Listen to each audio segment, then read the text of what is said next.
What's going on, Falcons fans? Logan here. Welcome back to Rise Up Rundown, and if you're new here, welcome. So it is time for part 3 of the mailbag questions that you all have sent to me, and I am thankful for all of these questions because bringing back these mailbag questions, I thought there wasn't going to be a lot of questions, frankly, at all, but there's more questions coming in than I thought there was going to be. And again, I just thank you for all of those questions. And without further ado, let's get straight into it. Brian Glanton 3600 asks, do you think that the Falcons will have any contention in next year's playoffs? And what if we were only a wide receiver, DT, LE, DB away? Do you think the Falcons could accomplish these things? Well, I think even though the Falcons do overachieve every single year, everyone is pretty aware of it, that the Falcons are in pretty heavy needs of a lot of needs. And I do think you're right that we do need to get a wide receiver. We need to get another DT. This team does overachieve, but we do kind of need to address some needs here because this team can technically make the playoffs with how weak their division is and how weak the NFC as a whole is. But, are the Falcons like a serious contending playoff team? Realistically, no. And if we make the playoffs, I certainly do not see us winning a game there. But, I think for what it's worth, I think we can be a playoff team. But if we're realistically a scary playoff team, not really. We can hopefully address all of those needs that you said in the offseason with how good Terry Fontenot has been at drafting and with us being second million in cap space. But even if we address those, I still don't think that we're going to win a playoff game. But can we make playoffs? Sure. Kale the Gamer 1426 asks, what players are you excited for on offense and defense next year? Interesting. So on offense, you would want to say Desmond Ridder, but I personally think that Desmond Ridder, he's just going to be, for next year, that is, my expectations is I think he's going to be fine. I think he'll show, some promise, but I don't feel super great about him. So I'm going to say that the player I'm most excited to see on offense is Caleb McGarry. Was last year who he truly is, or was that just a fluke? I don't know. I'm hoping that the year we saw from Caleb McGarry last year is who he truly is. And it'll be exciting to see if he can repeat the same or even more success than he did in 2022. And then on defense, Casey Hayward. Everyone's sleeping on Casey Hayward. We only saw him for 2 games, and we only saw one cool play from him, which was that interception versus the Rams. But hopefully he can stay healthy for at least a little longer in 2023. I don't expect him to stay healthy throughout the majority of the season, but we also don't know who he truly is as a Falcon yet. And I'm just excited to see if he can at least be still a good version of Casey Hayward. He's probably not going to be prime Casey Hayward again, but if we can see a good version of Casey Hayward, and we just don't really know what he's like as a Falcon yet, especially alongside AJ Terrell, who should have a bounce back season next year. I'm excited to see Casey Hayward. Mark Jones 8817 asks, what does Ridder need to do to be considered for a long-term solution versus we should draft another quarterback? So that one's interesting because I always talk about how I don't have these high expectations for Ridder, but I never stop to think about what he needs to do to improve. So that's a good question.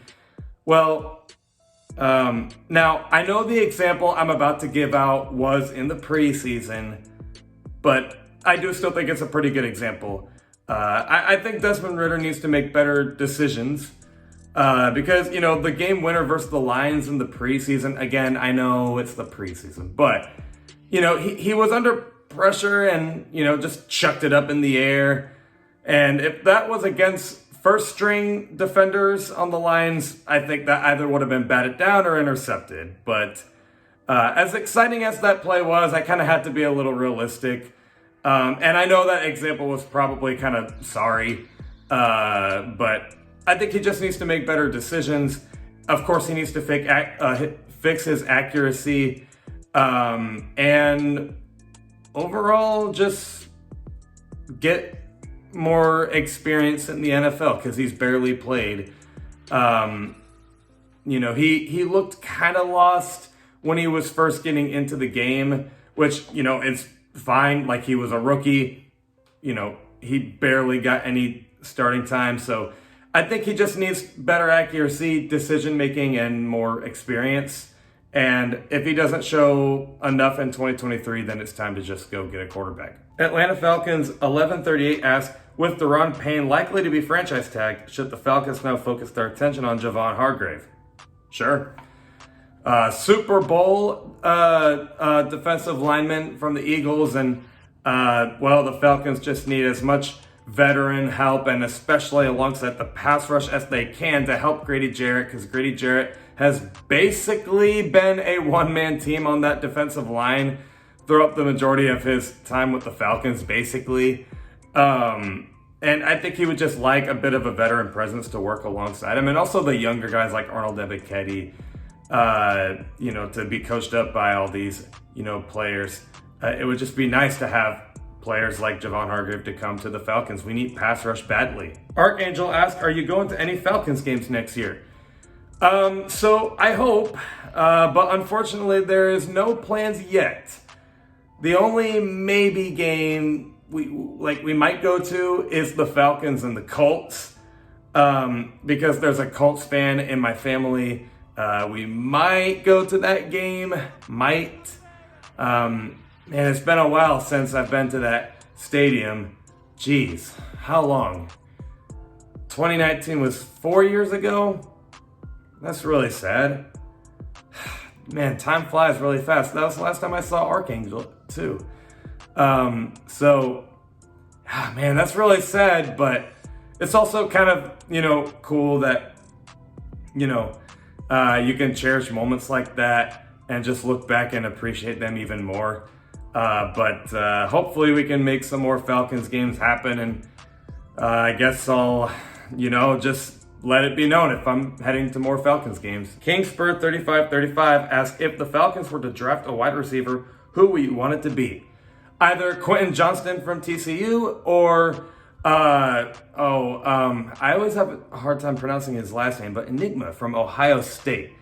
Jackson Smith Enigma, I think.